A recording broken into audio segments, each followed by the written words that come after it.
La parte como antigua de la ciudad de la época virreinal.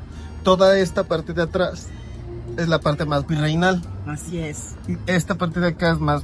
No, este es también nuevo, virreinal, ¿no? Esto Eso también es virreinal. Todo es virreinal y la verdad es que la parte nueva es una cuadra más para allá. Pero este fue el primer, fue el segundo. El primer palacio del ayuntamiento fue en Coyoacán, donde fue la casa de Hernán Cortés. Y aquí fue el primer ayuntamiento de toda América Latina.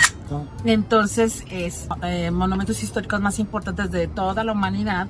De hecho está declarado por la UNESCO como el palacio virreinal más importante después de la conquista, entre comillas. O sea, de toda la América Latina, sí, de toda literal. América Latina. Y todas, si se fijan, miren aquí, amigas y amigos, tiene frisos, pero que son como de mezcla, Estos, ¿no? de mezcla exactamente prehispánica, que tienen que ver con las serpientes y con toda esta lógica de esto. Y El la águila, que también es una esquina, representa toda la lógica del descubrimiento del Valle de la Aztlán, que es toda la como la lógica del reconocimiento de una tierra prometida, porque antes todos eran como, no eran sedentarios, eran nómadas. Ajá. Y entonces buscaban esta tierra prometida que era el Aztlán, en la lógica de la dimensión de esto. Y allá en el fondo está lo que fue el Templo Mayor.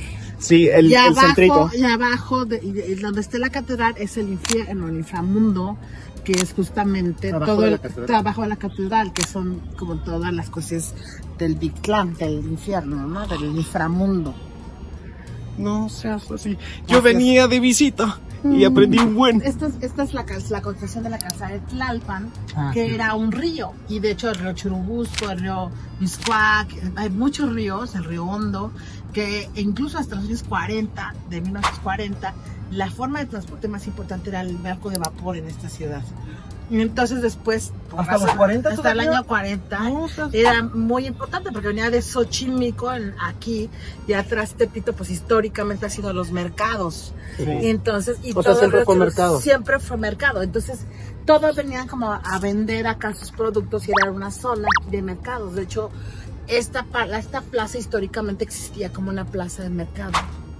Entonces venían... Como le llamaban como el Parián, por decirlo así. Era tipo Parián, así. pero acá en la Ciudad no se dice así. Vean todo lo que estamos aprendiendo. Y entonces es súper interesante la Ciudad de México porque la ciudad tiene todo un simbolismo de comercio, de orden sacro, y la lógica profana, que llegaron mucha gente muy inculta, no quise conocer a los españoles, pero eran buena gente que no tenía nociones, hasta que llegaron los frailes dominicos, que era gente muy culta, que hicieron todos los códices, ¿no? Que explicaron para poder preservar. No, y preservar, por ejemplo, como Vasco de Quiroga, que hizo todo el asunto en su paso del reconocimiento de los saberes ancestrales, ¿no? Como en Michoacán la cuestión del cobre, las aleaciones que no eran en ese entonces conocidas, las aleaciones metálicas.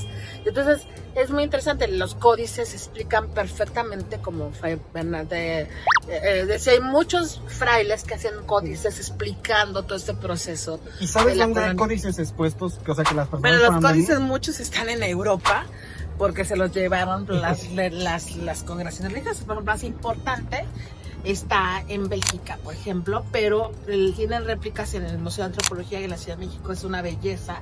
Vayan, de hecho, hoy se inaugura el segundo piso de esa parte del Museo de Antropología, que habla de estas historias de cómo se fue habitando y cómo se fue haciendo la colonización y después ya la evolución de las mismas, ¿no? Porque hay muchas cosas que se ven como muy atroces, pero tienen que ver con rituales prehispánicos, ¿no? Ok, no satánicos, que es diferente. Que son cosas muy diferentes e incultas si lo dices de esa manera, porque tiene que ver con otro tipo de cosas.